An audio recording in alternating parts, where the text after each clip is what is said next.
after you have like added on so much weight and so much weight and so much weight and so much volume, you're going to reach a tipping point. Most of us reach a tipping point where your body just cannot keep up with the amount of damage that you're doing in your workouts. And when you reach that point, then your body is going to get slower at recovering, and you're going to have a harder time recovering, and your body's going to start to exhibit a lot of these other symptoms that are usually associated with overtraining syndrome.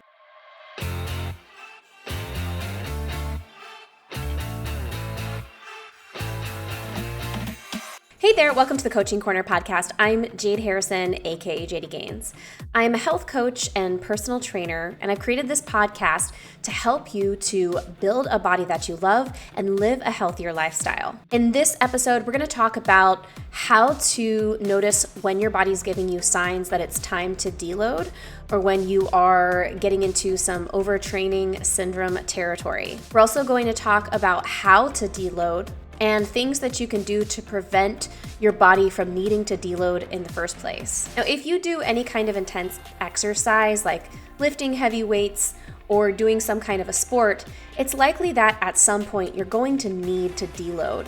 And you may start to develop some symptoms of overtraining or overreaching. It happens to everybody. So it's a totally normal thing, but you want to be prepared for how to respond to it correctly so that you don't overexhaust your body and put yourself at an increased risk of injury. And before we get started, make sure to hit the follow button and subscribe wherever you're listening to or watching this podcast. And also keep in mind that I have an email newsletter that you can join at my website. That's jdgaines.com. This email newsletter will give you notifications of when new podcast episodes drop, as well as other things that are going on in my community. You can sign up for that in the link that's in the show notes. Now, without further ado, let's get started on the episode.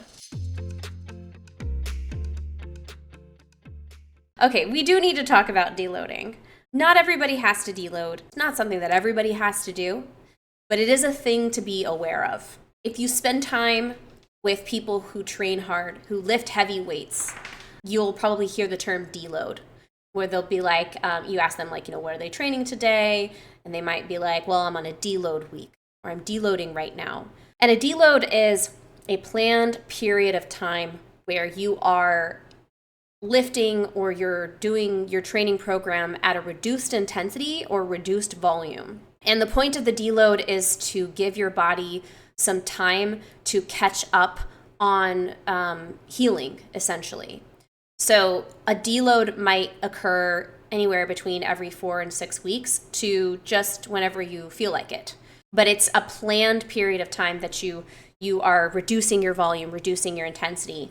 A general rule of thumb, like you can reduce the intensity or whatever it is that you're doing by 40 to 50% or even more. Some people will take an entire week off of lifting altogether when they deload. There's no like one size fits all of like how you should deload. Just like there's no one size fits all question when it comes to when or how often you should deload. But it is something that you want to keep in your back pocket as an option for yourself if you start to notice your body showing symptoms of overreaching, non-functional overreaching, I should say, or if you suspect that you might be kind of venturing into some overtraining territory, okay? So that's in essence what a deload is. It's a planned period of time where you're still working out, maybe. If you are working out, you're going to reduce the intensity by 40 to 50% or even more. And you're just you can still work out, but you're just not pushing yourself, because the priority during a deload period is to allow your body to catch up on the rest and the recovery that it's maybe not been able to keep up with over the course of your training block. Okay. So that's kind of in essence what a deload is. Does that make sense? Some coaches will plan deload periods in their training programs where they'll say, they have your program that you train continuously for 4 to 6 weeks, progressively overloading, and then at week 5 or at week 7, they'll plan a deload where you will reduce intensity in your workouts for that week. or you might not lift at all, and you might do some like mobility or some recovery type workouts during that week. Other coaches or during other programs, a deload would be recommended, not necessarily by terms of like how many weeks have you been training, but more along the lines of how does your body feel. As there's certain symptoms that your body will exhibit when it's time to deload. When you are approaching what's called non-functional overreaching. So in order to like get stronger, right, over time, we need to overreach, right? We need to constantly be giving our muscles more load than what they're used to, and push them to do more than what they currently can. And when we push our bodies with, heavier weight or higher volume than what they're used to, that triggers the adaptations in the body to get stronger. So it's like we're doing a little bit of damage to the body when we're working out and we're overreaching in our workouts by pushing with more weight or more volume. We create microscopic tears along the muscle tissue. And also, but our ligaments also receive some damage. And other tissues also receive some damage. As long as you are able to balance out the amount of damage that you do to your body and your workouts with adequate rest, then you shouldn't really need to deload. Some people never deload. And those are the people who maybe only work out 2 or 3 times a week, where they're lifting only 2 or 3 times a week. They're getting for every week like 4 rest days, 3 or 4 rest days. And for them, that's long enough for their bodies to recover and repair the damage that's done during their workouts. But for people who are on more frequent training programs where they are working out 5, 6 days a week, sometimes even 4 days a week, you can need a deload. With only 1 or 2 rest days per week, after you have like added on so much weight and so much weight and so much weight and so much volume, you're going to reach a tipping point. Most of us reach a tipping point where your body just cannot keep up with the amount of damage that you're doing in your workouts. And when you reach that point, then your body is going to get slower at recovering, and you're going to have a harder time recovering, and your body's going to start to exhibit a lot of these other symptoms that are usually associated with overtraining syndrome. So overtraining, or like when it's time for you to deload, here are some of the symptoms of that. One is like you get recurring aches and pains, especially like in your joints. If you are getting like all these little minor injuries and it just keeps popping up, it's like one thing right after another. Or you have this like nagging little injury that just keeps happening again and again and again and again. These are signs that either your training program itself is too much load for your body, or if you have been doing that and now all of a sudden, if you've been doing that training program and it was fine for a couple of months and then all of a sudden you're having trouble recovering, it may be time for you to do a deload.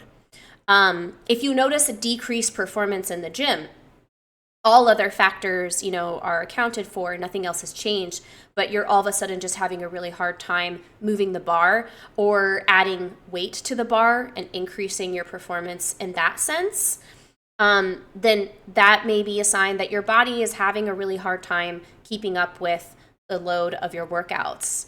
If you are, suddenly starting to feel really unmotivated to train, like you just really don't want to do your workouts, or you start dreading doing your workouts. Again, nothing's really changed. You've been following your program, you've been eating right, and just all of a sudden you're just like, I just don't want to do this anymore. That can be a sign that you're overreaching, and you're entering into what we call non-functional overreaching zone. So we need a little bit of overreaching just to, get the muscles to adapt, right? But there comes a point where it's not functional anymore because your body can't keep up with it. If you feel like you need more rest, you feel like you need to nap all the time, or a lot more than you usually do, this is also a sign that your body is entering into that non-functional overreaching zone, or that you might need to deload. If you have like this ongoing tightness in the muscles, and it's just like no matter what you do, you cannot get them to relax and you can't get them to loosen up. This can be a sign of inflammation that just isn't going away in your body. Like that inflammation isn't going down. That's a sign of overtraining and overreaching, and you may need to deload. Your appetite might also be suppressed. So even though your output is the same, and maybe like in the beginning of your program you were eating a lot and you had a lot of an appetite because you were growing so much muscle, when you start to enter into that non-functional overtraining zone, you often will experience a drop in your appetite, along with other things, a drop in your libido. Again, like just feeling like really tired. A lot of people report that they just feel heavy, especially in their legs. They just feel really, really heavy. Like, oh my God, just moving, just walking is just feels so hard, That's another sign. And then another sign of overtraining or entering into that non-functional overreaching where you may need to deload, another sign is trouble sleeping. So if you feel tired all the time, but you have trouble getting to sleep, or you have trouble staying asleep, or you have trouble getting restful sleep, all of these are signs that your body is struggling to keep up with the amount of damage that you're doing to it in your workouts. Again, I want to just make super clear, we need to give our muscles more than what they're used to in order to stimulate growth, in order to stimulate strength gains, right? And as long as you're able to adequately balance that out with rest, because it's when you're resting that your body actually rebuilds the tissue and makes it stronger. But if you're not balanced out with adequate rest, then you can start to venture into that non-functional overreaching.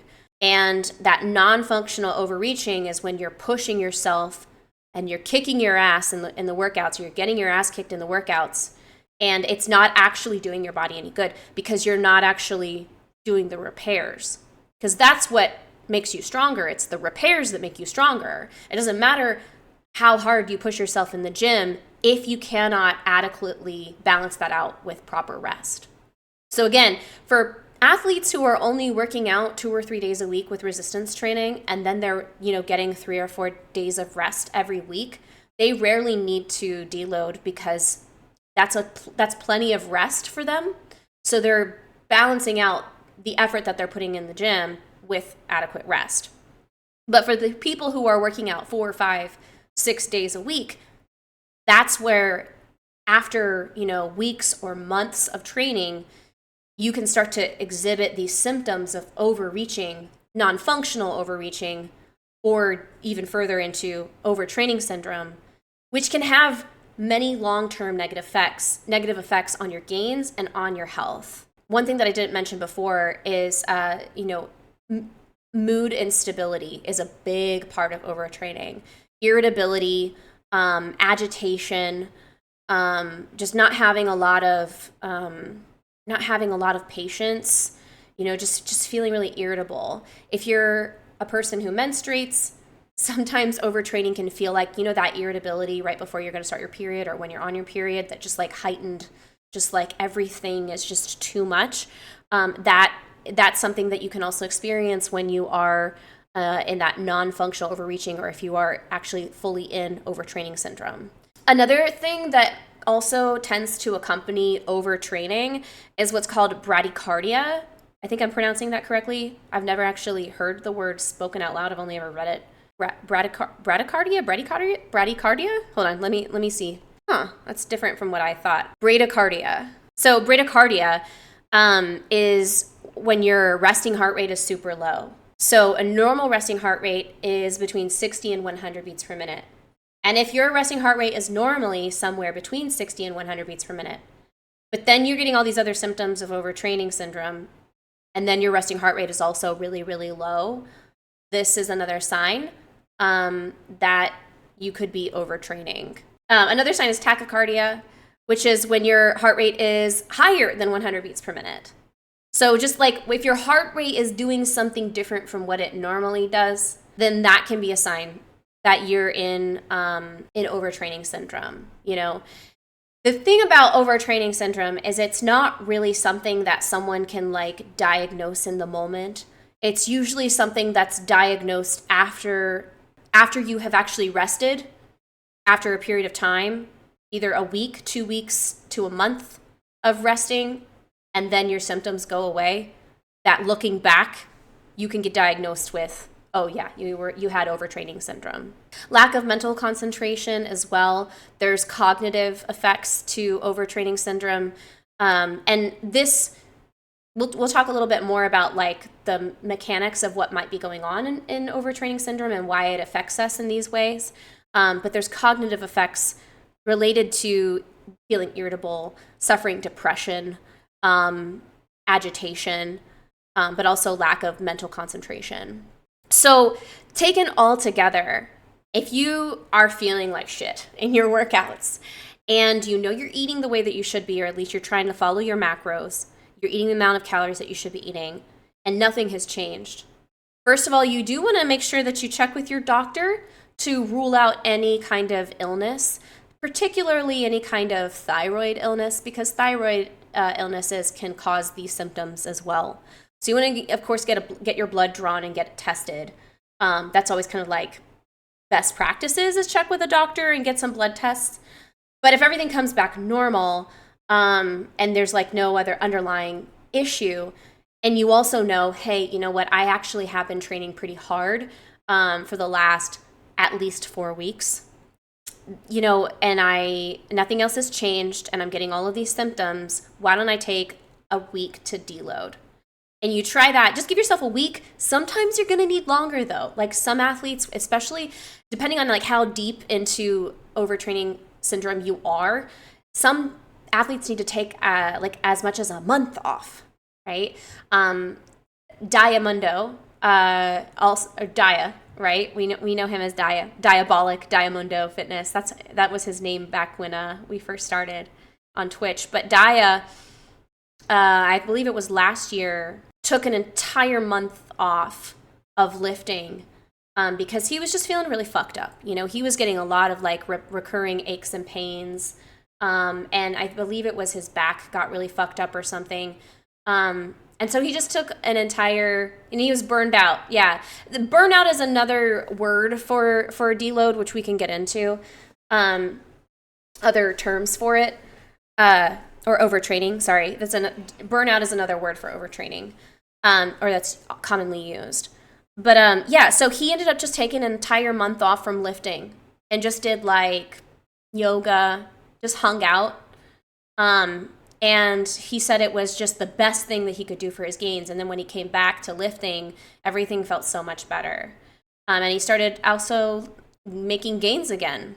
Because this is one of the things that's another thing that like really is a big red flag for me is, you know, you slow down in progress, that decrease in performance. You might notice that like, oh, I was able to add on more weight pretty consistently or do more reps pretty consistently, and all of a sudden I am just struggling just to get one more rep, and I'm struggling even to keep up with what I was doing before. Or you may notice, and this is, you know, really important, why I say like take video of your lifts and analyze them during your workouts or after your workouts. If you start notice like you're getting like little technique errors that normally you would never do, like just you're making technique errors that are not like out of character, right? Like why am I doing that? That's so weird that I started doing that. That's a dip in performance, and that can be one of those signs.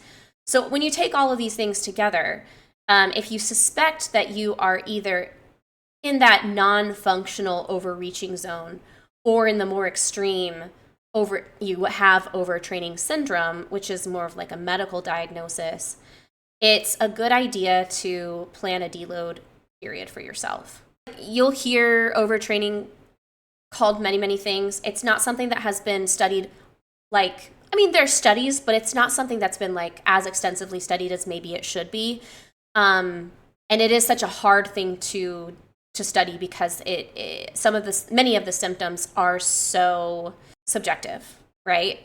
And again, it's something that can usually only be diagnosed after the fact, because if you rest and you take a deload and then you get better, then it's like, oh yeah, that was overtraining syndrome.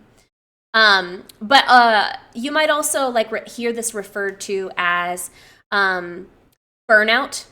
Burnout is a big thing that I've heard it called, burnout. Staleness, like I feel stale. You might hear that. Failure adaptation is another term that's a lot of times used. Under recovery, training stress syndrome, and chronic fatigue. These are all other terms that mean basically kind of the same thing. I do want to say, if you do start to like suspect that you're developing overtraining syndrome or non-functional overreaching, please don't beat yourself up over this. This is something that is so common, which is why so many coaches just go ahead and program deload weeks into their programs for their athletes. It's something that I would say, I don't know a single lifter who lifts more than 3 days a week who hasn't at one point or another experienced what they might call burnout. It's so common. For example, there was one study that found non-functional overtraining happened in like roughly 60% of elite male and female runners. It's more likely to happen with elite runners than it is with non-elite runners, but it's pretty common, 33% in non-elite female runners. There was another survey that found 35% of adolescent swimmers had been overtrained at least once. You know, that other term, staleness. Estimates of staleness were reported in 5 to 30% of swimmers over the course of a season. 50% of British elite athletes reported non-functional overtraining at least once in their careers. The duration of your overtraining, non-functional overreaching, or overtraining syndrome really varies. You know, you can take a deload week off, but sometimes that's not always going to be enough.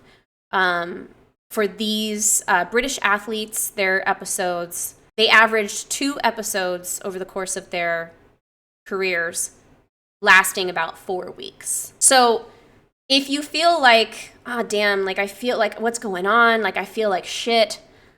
My lifts are feeling shitty. I'm tired. I'm cranky.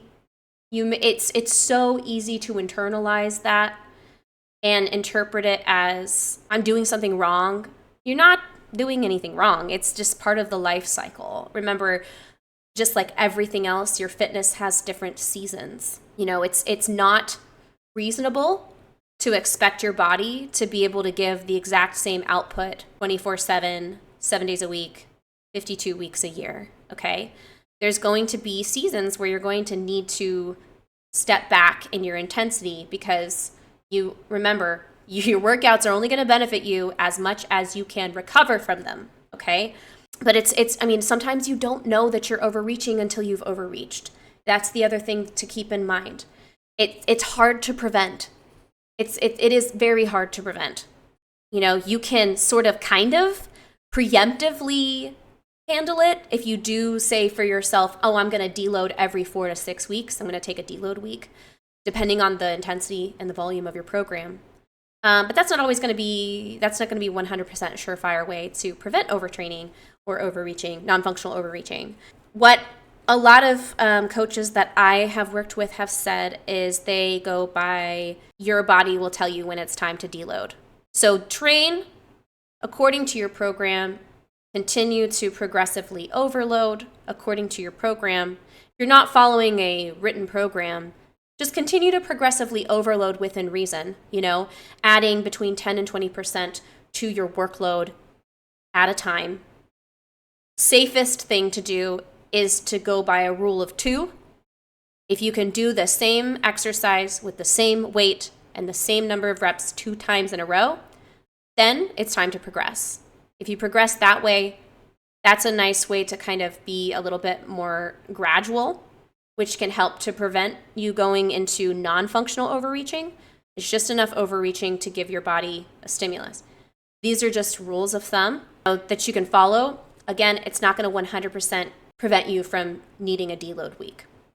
But if you start to notice yourself exhibiting those symptoms that we talked about earlier, and you know that you've been training for 4 to 6 weeks pretty consistently and nothing else has changed, you've ruled out any underlying illness that might be happening, then you know it may be time to deload. Another symptom that we didn't talk about before, but it is something that is observed in non-functionally overtrained or overreached athletes is if you find that you are getting sick a lot. This is a big thing. Upper respiratory illnesses are more likely to occur when you are in that non-functional overreaching zone. So that's something that, like, if you're like, damn, I'm sick again, you like keep getting this upper respiratory infections is a really common thing. But again, like the evidence is not like super definitive in terms of like the studies showing like, yeah, this is what happens, but it's not uncommon for that to occur as well. Aside from needing to deload because you've just been like pushing in your training program, maybe too long, too much for too long, there are other things that can trigger overtraining syndrome, and I think it's worthwhile keeping these things in mind, because I mean, you still probably should take a deload. If you end up in overtraining syndrome, if you end up overreaching, it's probably best practices to plan a deload anyway.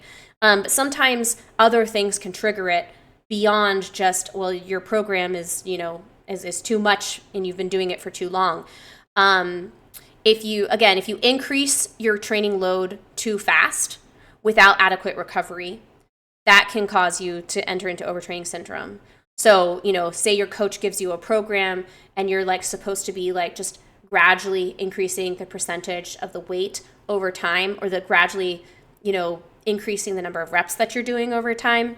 And then you decide to go off program one day and test your PRs or something. This could potentially cause you to go over what your body can recover from, and you can put yourself into overtraining syndrome. So then at that point, you're going to have a harder time catching up with the recovery that's needed from your workouts. Sometimes the monotony of training, if you've had the exact same program for a really long time and you've progressively overloaded, you've like added more like reps, you've added more sets, you've added more weight over time, and you just haven't changed anything about your program, that can also overtrain you too, just by the sheer monotony of it.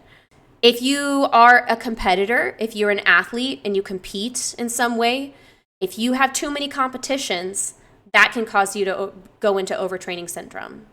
Because when you're in competition, you're giving it all you got, right? You're giving 110%. Well, if you're given 110%, then you need to recover 110%. But if you've got competition after competition after competition with not enough recovery time for you to recover and heal from the damage that your body sustains during those competitions, then you put yourself at risk of developing overtraining syndrome. Sleep disturbances. I see this a lot with my athletes who just had kids. If you had a baby, if your wife just had a baby, you just adopted a baby, if you just adopted a puppy, or I don't know, like for some reason you're just not sleeping, and this is where it can become like a chicken and the egg kind of thing. The sleep disturbances can cause overtraining, which can make it harder for you to sleep, which just, continues, right? But that can make it harder for you to recover from your workouts. Stresses outside of your workouts, like personal life stresses, emotional stresses, any kind of stressor at work. These put you at, this makes it harder for your body to recover from your workouts. So if you push yourself really, really hard in your workouts, and you're also stressed the fuck out at work, or you're going through a breakup or a divorce, or, your kid is sick, these extra stressors make it harder for you to recover and put you at risk of developing overtraining syndrome. So it becomes easier to overreach, non-functionally overreach. If you've had previous illness, this is like what we talked about a couple weeks ago on the podcast, coming back to training after being sick, you want to do what I call a reload, which is like a deload week, but you're coming back into training after being sick. If you hit the gym too hard, too much intensity, too much volume after you've been sick, you can risk putting yourself into that non-functional overreaching or overtraining syndrome. Altitude exposure. I have clients and besties who live in Colorado, and Colorado is a mountain place, and they'll go skiing or something, and they'll try to like keep their workouts that they do with me when they're at lower, closer to sea level, and then they come back from their trip just totally exhausted. This because the altitude exposure, the higher you are up in the atmosphere, The harder your workouts are going to be, the harder it's going to be for you to recover from your workouts. A heat injury episode also makes it harder for you to recover. And then also, if you have an injury of some type, which the authors of the article that I'm referencing here, that I'm pulling a lot of this information from, listed this symptom as, or this trigger as a severe bonk. If you suffer a severe bonk, okay, if you get hit on the head or you get injured and you have like an injury that your body is healing, you know, remember, like, your body's process for building muscle is the healing process. Like, so if you get a severe bonk, if you get hit in the head, if you get an injury, if you get cut, if you get a huge, bruise, if you end up in a car accident, and, you know, there's some kind of other trauma done to your body, it's hard to recover from your workouts. So just all of these will necessitate you reducing your workload, reducing the volume, the intensity of your workouts. It's just going to make it harder for you to recover. Note to self, avoid bonks. I'm serious. That's the term they use. It's so funny. Let me pull it up here. This is the study that I'm pulling this information from. Really good study. It's a survey diagnosed with bonk-induced owie. This made me laugh. I was reading it like 5 a.m. this morning. Here it is. See, I'm not making it up. Potential triggers of overtraining syndrome. Increased training load without adequate recovery. Monotony of training. Excessive number of competitions. Severe bonk. It's just amazing. But apparently this comes from, this study. Prevention, Diagnosis, Treatment of Overtraining Syndrome. I couldn't actually read the full study because I'd have to pay for it. And I didn't want to pay for it. You can read the abstract. But I kind of want to pay for it so that I can see the use of bonk in a scientific paper. Thankfully, I've only suffered a moderate bonk. Isn't that so funny? Sci Guy, have you ever seen the word bonk used in a scientific paper? So either these people, anytime I see concussion now, I'm just replacing it with severe bonk. Yeah, dude. Isn't that so funny? So cute. I love scientists. I don't think I've ever suffered a severe bonk myself. So yeah, concussion or just any kind of like trauma, body trauma, whatever. So that's like overtraining syndrome, what causes it, how to notice if you are overtraining. Again, it can't really be diagnosed until after the fact. But let's talk about what to do if you do suspect like, hey, I might be overreaching non-functionally, or I might be actually in overtraining syndrome. Then what you want to do is you want to plan a deload. And a deload can be anywhere between 1 week to 4 weeks. It depends on how intense the overtraining syndrome is or how overreached you are. Basically, you deload until your symptoms get better. In general, like a rule of thumb is a global load reduction. Global load reduction meaning overall reduction of the intensity or the energy output, right? So, I talk a lot about deload in terms of weight training, but deload can be also from running or whatever your sport is. Overall, you want to bring the intensity, bring your energy output down 40 to 50%, sometimes even more. Sometimes you may want to take an entire week off of training altogether or a month off of training altogether. A deload is a good time to try other types of training to focus on mobility work. You could try yoga, just as long as it's not a really intense type of yoga, because these days they've got yoga classes that are like basically strength training classes. You want to avoid that kind of thing. You want to avoid pushing your body. That's the name of the deal. Name of the game. That's the name of the game. That's the deal. You want to avoid stressing your body. So everything that you do during your deload time should be more about let's move, just get some blood flow. Let's, just work on mobility. Let's just get, keep things moving, but not stress. So we don't want to put stress on the body during this time. Let's see. If you don't deload, right? If you just continue to like push yourself, you may think, oh, I'm going to lose all my gains if I do a deload. I can't possibly stop lifting this heavy, or I'm going to just lose everything, or I'm going to get all the fat back. The opposite is true, especially if you've noticed a reduction or a decrease in your performance. If you're having a hard time executing your lifts or executing your sport with good technique, you're getting sloppy, or you're just having a hard time continuing to add on more and more and more and more. Your body probably needs that time not only to heal, but to become sensitive to the training again. By taking some time off, either by reducing the intensity of your training, you still do your workouts, but you do it at a reduced intensity, or you take completely off. When you come back to your workout program, when you come back to your training program, your body is going to be resensitized to the stimulus. So you will be able to start making gains again. And if you don't take that time off, if you don't do that deload, you're just not going to make those gains. So it's like the difference between without a deload, you're just going to plateau and probably even see a reduction, because when you are in overtraining syndrome, your body goes from being anabolic. You may have been anabolic, and you're going to be more catabolic at that point, meaning there's going to be more breaking down of tissue that's happening in your body than there is building up of tissue. And so you may reach a point where your body starts actually catabolizing the protein in your muscles because it's not able to keep up with the recovery that's going on, right? So by not deloading, or by just continuing to overtrain and over push yourself, you're actually taking your gains and just pouring them out, right? You're sacrificing gains for that. So it is worthwhile. And then there's other there's other things that can result. Not only will you maybe plateau in your progress, but you also increase the risk of injury. Again, your body is not able to keep up with the damage that you're doing to your body. And this can lead to serious injury, especially as your form and your technique gets sloppier and sloppier. That's where ACL tears happen. That's where sprains happen, right?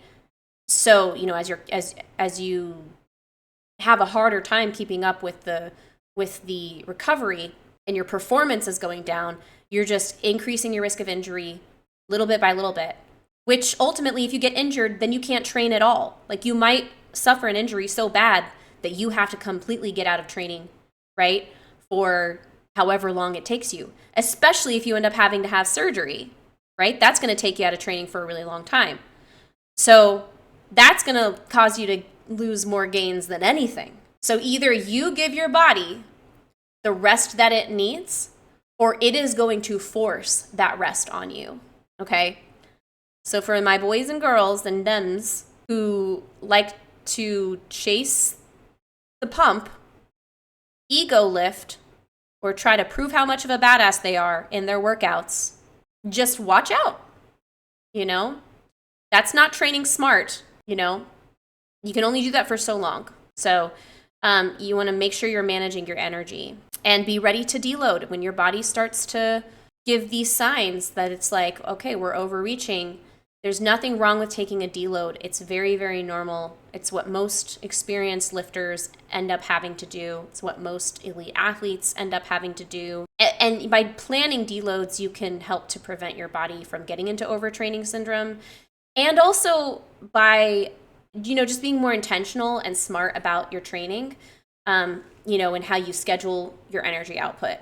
When you're planning out your workout program, making sure that you can work out 6 days a week, but not every one of those days is going to be a heavy day or a high intensity day or a high volume day. Some of those days are going to be more recovery-like days. Some of those days are going to have to be not as energy intensive. If you're giving 100% on all 6 days of the week that you're working out, then you're probably going to reach over training much sooner than if you were just following a 3 or 4 days a week, maybe 5 days a week training program where, you have 2 or 3 days of rest each week. Your body will have an easier time recovering from that, and you'll be less likely to need to you would be less likely to need to deload. So it's just a matter of the more intense, the more frequent you train, the more frequently you're probably going to need to deload, is what I would say is a general rule of thumb. Thank you so much for watching this episode of the Coaching Corner podcast. Again, I'm Jade Harrison, aka JD Gains. If you would like to hang out with me while I'm live on my Twitch channel, just go to twitch.tv/JDGains and hit the follow button. If you'd like to join my Coaching Corner Discord community to get even more content and interact with me when I'm not live, go to the link that is in the show notes. For more information on my training programs and other content, go to my website, jdgains.com, where you can also sign up for my email newsletter. This newsletter will give you notifications when new episodes of the podcast drop and other announcements and coaching tips. Thanks again for watching. I'll see you in the next episode. In the meantime, make sure to eat your protein, eat your veggies, drink some water, and prioritize your self-care.